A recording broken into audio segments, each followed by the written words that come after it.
Hello guys and welcome to VP Mantra. Before getting into the deeper insights, let's have a brief intro of medical coding with an example. India is a country in which a citizen has the maximum number of ID proofs, that is Aadhaar card, PAN card, voter ID, driving licence, passport और अगर deeply डिग करें तो समग्र ID और ना जाने कौन कौन सी ID।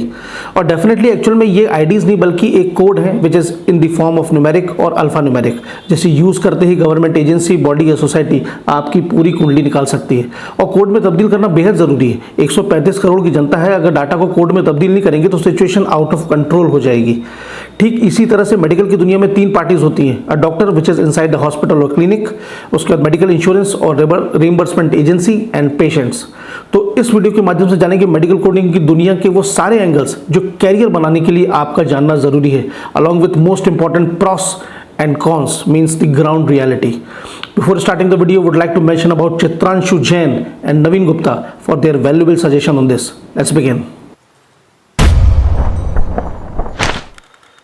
Medical coding actually medical insurance company, that is health care insurance provider, और medical team, that is the doctor, nurses, staff and hospitals के बीच का एक ऐसा ब्रिज है जो कि मेडिकल रिकॉर्ड्स और डेटा को के जटिलतम समुद्र को बहुत आसान से कोड्स में तब्दील कर देता है।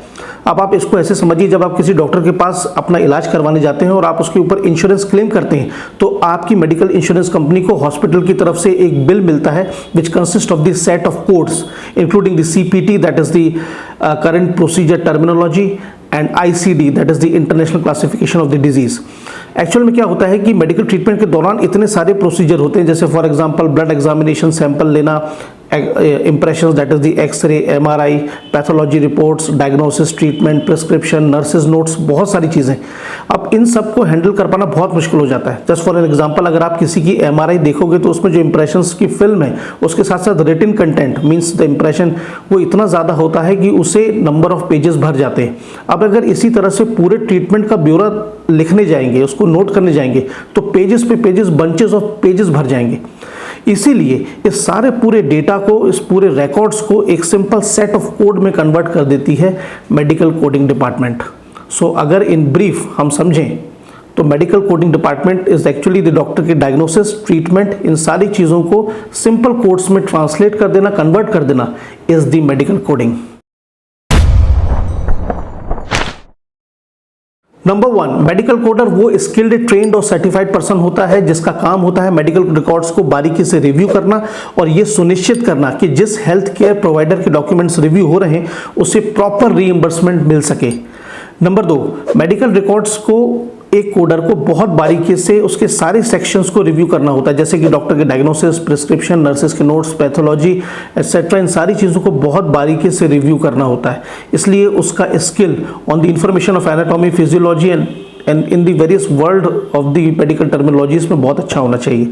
नंबर 3, एक कोडर के पास मेडिकल कोडिंग की दुनिया के अति विशिष्ट ज्ञान के साथ साथ मीन्स एक्सपर्टीज के साथ साथ private prayer policies and government regulations के बारे में भी कंप्लीट इंफॉर्मेशन होनी चाहिए ताकि कोडिंग और बिलिंग बिल्कुल एक्यूरेटली हो सके, क्योंकि सिर्फ एक इम्प्रॉपर, अधूरी कोडिंग या फिर गलत कोडिंग हेल्थ केयर प्रोवाइडर के लिए बहुत बड़ा नुकसान साबित हो सकती है। In order to understand a bit on codes, let's have a glance on some of the examples.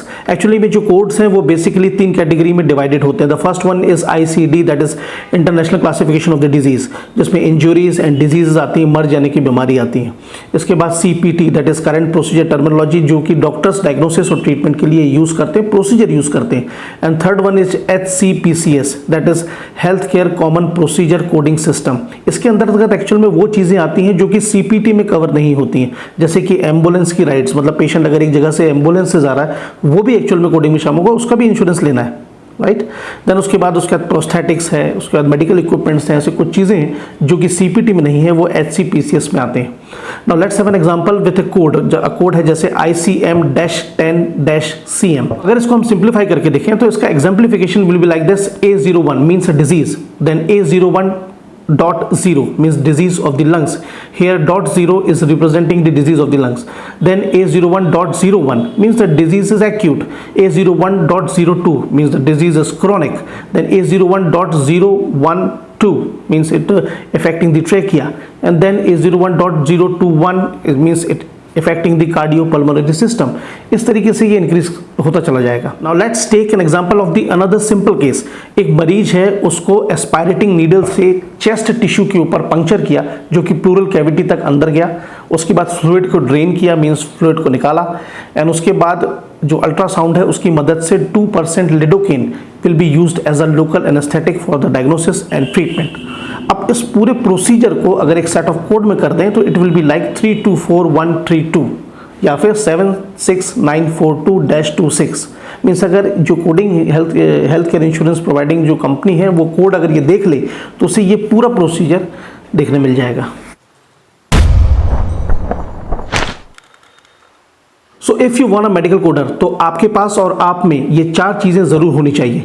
Number 1, any graduate degree from science stream, specially science stream. Number 2, sound knowledge of anatomy, physiology, pharmacology and medical terminology.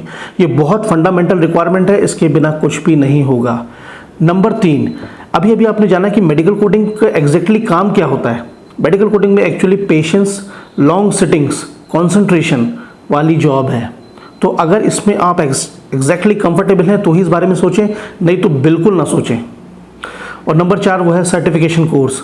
आज की date में आपके पास कोई भी degree हो, means आपके पास anatomy, physiology का बहुत अच्छा नॉलेज भी है, सब कुछ है, पर आज की डेट में अगर आपके पास कोई सर्टिफिकेशन कोर्स नहीं है, अगर आप सर्टिफाइड नहीं हैं तो आपके लिए जॉब मिलना बहुत मुश्किल हो जाता है। इसलिए कोर्सेज बहुत सारे हैं, कैटेगराइज्ड हैं, जिसमें सबसे बेस्ट है AAPC, that is American association of professional coders द्वारा प्रमाणित CPC, that is certified professional coder.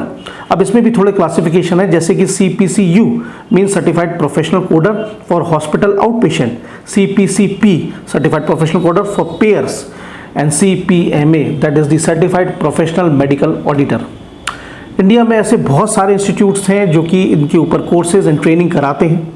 मैंने कुछ के जो हैं उसके लिंक इस वीडियो के डिस्क्रिप्शन में दे दिया है, you can go and check them out. Bharat में बहुत सारे फर्म्स, ऑर्गेनाइजेशन एंड कंपनीज हैं जो कि कोडर्स को हायर करती हैं, स्पेशली द सर्टिफाइड कोडर्स। अगर कुछ अच्छे की बात करें तो like Optum, TCS, Access health care, Clinigen etcetera, जो कि जिसमें की starting salary ranges from 15,000 to 30,000 per month.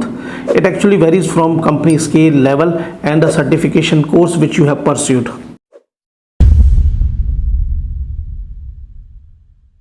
Now coming to the important part of the video, that is the pros and cons, that is the positive and negative point। सबसे पहले बात करेंगे positive points के बारे में, जो कि है 6। तो उसमें जिसमें सबसे पहला जो है वो ये है कि नॉट अ बिगर डिग्री, मतलब कॉलेज के बहुत साल वेस्ट करना और समथिंग लाइक, इसकी आवश्यकता नहीं है। छोटी कोई आपका ग्रेजुएशन है वो आपने किया हुआ है, एक शॉर्ट सर्टिफिकेशन कोर्स करना है and you are done. Number 2, maximum जो सर्टिफिकेशन कोर्स है मेडिकल कोडिंग के वो ऑनलाइन इजीली हो सकते हैं, ट्रेनिंग प्रोग्राम भी ऑनलाइन हो सकते हैं।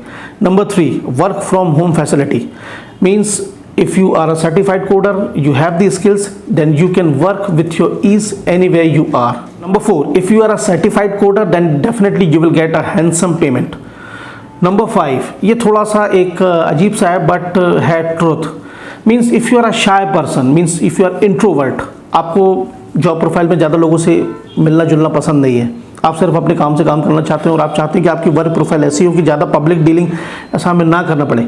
ऐसा मैं इसलिए बता रहा हूँ क्योंकि बहुत मैक्सिमम जो जॉब रोल्स होती है उसमें पब्लिक डीलिंग बहुत सारी होती है, मीन्स उसमें आपको कोई प्रॉब्लम परेशानी आप कैसी भी हो इससे कोई फ़र्क नहीं पड़ता और आपको एक बिल्कुल प्रोफेशनल बन के मुस्कान लेके लोगों से मिलना जुलना पड़ता है, जिसमें कि होता है ऐसी problems.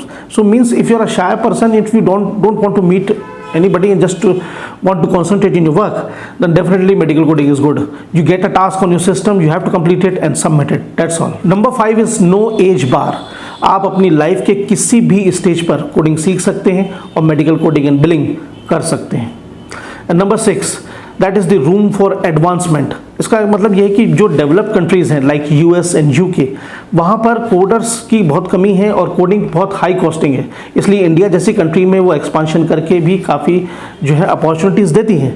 So there is a lot of room for advancement and progress. Coming to the cons 3 ही हैं लेकिन है बहुत क्रिटिकल, इसको आप ध्यान से सुनिएगा। सबसे पहले नंबर 1 है certification course. Guys, medical coding की दुनिया में अच्छा एक्सेल करने के लिए, प्ले करने के लिए आपके पास आज की डेट में स्टैंडर्ड सर्टिफिकेशन कोर्स होना मस्ट हो गया है। और standard certification course that is the CPC, इस तरह के कोर्सेज को पास करना इतना आसान भी नहीं है। दूसरी बात एक ये है कि इंडिया में बहुत सारे ऐसे fraud institutes, I repeat the word fraud institutes, जो कि फेक सर्टिफिकेशन कोर्स भी दे देते हैं, जिसकी वजह और जिसमें से पास मतलब वो सर्टिफिकेशन कोर्स करने वाले बंदे बाहर बैठ करके 6-7 हज़ार रुपये में भी कोडिंग कर रहे हैं। ये बड़ी अजीब सिचुएशन है और इस सारी चीज़ ने एक बड़ी मैसी सिचुएशन क्रिएट कर दी है। इसलिए मैं आपको यहाँ I would like to mention that be very careful while selecting the institute के एफिलिएशंस, रिकग्निशंस को बहुत बारीकी से चेक करें। जनरली ऐसा होता है कि इस तरह के सर्टिफिकेशन कोर्स ऑनलाइन होते हैं और हम उसके जो होम पेज है, पोर्टल है, उसकी वेबसाइट को देख करके पूरा थोड़ा हम कंफ्यूज हो जाते हैं और उसमें शायद हम मोहित भी हो जाते हैं और हम अपनी पेमेंट भी कर देते हैं। इसलिए please be very careful while selecting the institute. For example like Hyderabad और बेंगलोर, ये ऐसी जगह है जो IT हब्स हैं, वहाँ पर तो ऐसे फ्रॉड इंस्टीट्यूट्स की बाढ़ आई है। So be very careful with the certification course. Number 2 is work ethics. Actual में कंपनीज आपको अनअचीवेबल टारगेट दे देती है, मतलब टारगेट पे target means you have to work like a machine. इतना प्रेशर हो जाता है कि you have to work like a machine, means sitting in front of the computer spending hours and hours, means even you have to work on Sundays, ऐसा भी हो जाता है, इतना प्रेशर आ जाता है। तो इन सब चीज़ों की वजह से एक काफ़ी टफ सिचुएशन क्रिएट हो जाती है। मीन्स बंदा चाहता है कि मेरे पास जो काम हो उसको मैं फ्लेक्सिबली, कंफर्टेबली इंजॉय करके कर सकूं, लेकिन प्रेशर भी बहुत हो जाता है। एक्चुअल में वर्क एथिक्स के बेस का मतलब हर कंपनी के ऊपर ये प्रॉब्लम नहीं है। बहुत सारी कंपनीज का वर्क कल्चर अच्छा भी होता है, वो सारी चीज़ें पे भी करते हैं, सब कुछ करते हैं, लेकिन आज की डेट में ये सिनेरियो है कि lot of pressure is there. साथ ही साथ एक बात और ये कि कंपनी के अंदर और कंपनी का आपस में बहुत अजीब सी सब स्टैंडर्ड क्वालिटी की पॉलिटिक्स भी होती है, जिसका शिकार एम्प्लॉय हो जाता है, कोडर हो जाता है। जैसे फॉर एग्जांपल आपको बोला गया कि आपको नेक्स्ट मंथ इस तरीके से प्रमोट कर दिया जाएगा, आपको प्रमोशन कर दिया जाएगा, पता लगा जब टाइम आने पर नो प्रमोशन, ऐसा भी होता है। तो वर्क एथिक्स, कल्चर और पॉलिटिक्स के आधार पर भी बहुत एक करंट प्रॉब्लम हो रही है आज की डेट में। ये भी एक कॉन्स है। तीसरा कॉन्स है ऑटोमेशन। इस मेडिकल कोडिंग की दुनिया में accuracy is far most important और ह्यूमन एरर्स का होना तो स्वाभाविक है, और इसी चीज़ से कॉम्बैट करने के लिए, इसको रेजोल्यूट करने के लिए जो मैक्सिमम कंपनियां हैं अब वो ऑटोमेशन की ओर बढ़ रही हैं। मीन्स एक सॉफ्टवेयर प्लेटफॉर्म होगा, एक मतलब मशीन होगी जो कि सारी कोडिंग का काम फटाफट कर देगी fastly with 1000% of accuracy. Even I know some of the IT engineers who are working for automation in this field. अब इन सारी चीज़ों की वजह से मेडिकल कोडिंग के में कैरियर लाइफ में, specially on the grounds of progress and salary, काफ़ी रेस्ट्रिक्ट हो जाती है। तो automation is really a big threat for the medical coding. So guys, ये थे 3 कॉन्स जो कि कोडिंग की दुनिया में कैरियर बनाने के लिए लेकर के एक सवालिया निशान खड़ा कर देते हैं। अब सवाल ये उठता है कि क्या मेडिकल कोडिंग में अपना कैरियर बनाना चाहिए? Should you become a medical coder, should I become a medical coder? हमारे मन में सवाल आता है, how is the career in medical coding? हम गूगल में टाइप करते हैं how to become a medical coder. तो इसमें मैं ये कहना चाहता हूँ गाइज कि देखिए, हर एक फील्ड के, हर कैरियर अपॉर्चुनिटी के सिक्के के 2 पहलू की तरफ प्रोस एंड कॉन्स, पॉजिटिव और नेगेटिव होते ही हैं। अब अगर मेडिकल कोडिंग की बात करें तो ऐसा नहीं है कि अपॉर्चुनिटीज़ नहीं हैं, अपॉर्चुनिटीज़ हैं और अच्छी हैं, लेकिन वो अपने साथ कई तरह की चैलेंजेस एंड प्रॉब्लम्स भी लेकर के आती हैं। सो मेरा आपसे ये कहना है कि अगर आपको एनाटॉमी, फिजियोलॉजी, मेडिकल कोडिंग की सेक्शंस में बहुत डीप और इनर इंटरेस्ट एंड पैशन है, इसके साथ ही साथ जो प्रॉब्लम्स मैंने अभी कॉन्स में बताई उनके साथ आप कंफर्टेबली कॉम्बैट कर सकते हैं, सेक्रीफाइस कर सकते हैं, तो बिल्कुल ज़्यादा टेंशन ना लें, चिंता ना करें। सिंपली एक अच्छा सर्टिफिकेशन कोर्स करें, अपने पर विश्वास रखें और मेडिकल की कोडिंग की दुनिया में उतर जाएं। सो गाइस, मेडिकल कोडिंग के ऊपर था ये एक एक्सक्लूसिव वीडियो। अगर आपकी कोई भी क्वेरी, क्वेश्चन हो तो कमेंट कीजिएगा। इंस्टाग्राम पर वीबी मंत्रा को ज़रूर फॉलो करें, मैं सबके आंसर्स वहाँ पे भी दे रहा हूँ। फेसबुक पर ऑफिशियल पेज है वीबी मंत्रा, उसे भी फॉलो कर लें।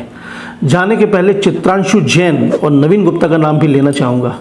सो see you in the next video. Till then, stay motivated, work smarter, good luck.